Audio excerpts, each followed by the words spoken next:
هاوکاری پزیشکی یەکێتی نیشتیمانی کوردستانە بۆ ڕۆژهەڵات. یەکێتی نیشتیمانی کورسان هەمیشە و بەردەوام لە پێناو زیاتر خزمەتکردن هاوکاری بەردەوامی گەیاندووە. ئێستاش لە سەردەمی کۆرۆنا یەکێتی خزمەتی زیاتر پێشکەش دەکات و هاوکارەکانی بە شێوەی بەرفراوان دەگەیەنێت. مەرزی نێودەوڵەتی باشماخە و نوێنەری یەکێتی نیشتیمانی کورسانە و لایەنە پەیوەندیدارەکانی کۆماری ئیسلامی ئێران هاتوون بەدەم پێشوازەکەی یەکێتی کە هاوکاری پزیشکی پێگەیاندون.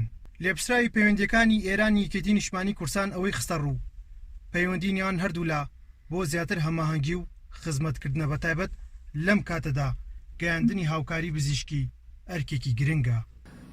بارێکمان هێنا تەسلیممان کرد بە برادەرانی پارێزگای کوردستان و پارێزگای کرماشان و بەشێکیشان لێبر بۆ شارەکانی کەی ئێران کە ئەوانیش ئیسیفادەی لێ بکەن. ئەم هاوکاریانە یەکێتی نیشتیمانی کوردستان بۆ برا و هاودین و هاو نەژادەکانی خۆمانە لە کوردستانی ئێرانە ئیشەڵڵا ئەوانیش بتوانن ئیسیفادەی لێ بکەن بۆ ئەوەی ئەم بەڵایە لە کۆڵ هەموو لایە بێتەوە.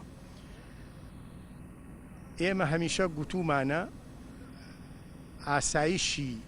ئاسایش و ئارامی و سنوورەکان بە یەکەوە بەستراوە.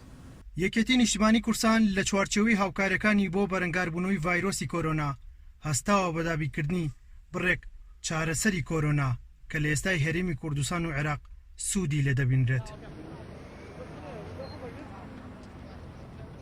ئەم هاوکاریانەی یەکێتی بۆ براکانمانن لە هەردوو پارێزگای سنە و کرماشان لە ڕابردوودا هەمیشە تاکید کراوەتەوە ئەمنێتی سنوورەکان ئەمنێتی نەهێشتنی کۆرۆنا لە چوارچێوەی ئاسایشی هەردوو لایە.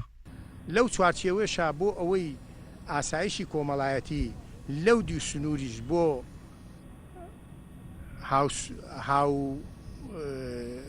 دراوسیەکانمان دابین بێ ئەوەی لە توانامانە بووە بەشێک لە توانای خۆمان ئەو دەرمانانەمان هێناوە تەسلیمی ئەم برادەرانەمان کردووە لە کۆماری ئیسلامی ئێران. وە حەزەکەم بەبیری هەموو لایەکی بێنمەوە کۆماری ئیسلامی ئێران لە ڕابردووە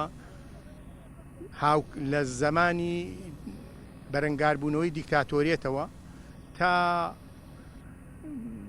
کیمیاباران تا ئەمفال هەمیشە هەم خەڵکی کوردستان هەم کۆماری ئیسلامی ئێران باوەشیان کراوە بوو بۆ هاوکاری ئێمە ئیشەڵڵا بتوانین بەم کارەمان بەشێک لەو هاوکاری و محبەتەی ئەوان جوبران کەین. هەمیشە کۆماری ئیسلامی ئێران لە ڕابردوودا خەڵکی ئەم شارانەی کە تووشی نەهامەتی بوون بە سنگی فراوانەوە باوشی بۆ خەڵکی کوردستان کردوێتەوە.